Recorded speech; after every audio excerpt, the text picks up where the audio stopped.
142 మార్చి చదువుకుందాం.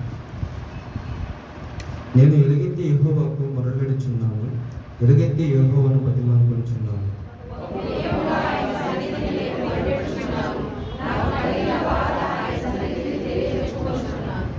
నాలో నా ప్రాణము కృంగి ఉన్నప్పుడు నా మార్గము నీకు తెలియను.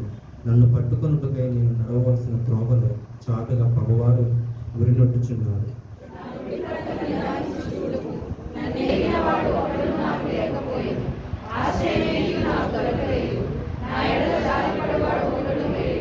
యెహోవా, నీకే నేను మొర్రపెట్టుచున్నాను. నా ఆశ్రయదుర్గము నీవే, సజీవులున్న భూమి మీద నా స్వాస్థ్యము నీవే అని నేను అనుకుంటున్నాను.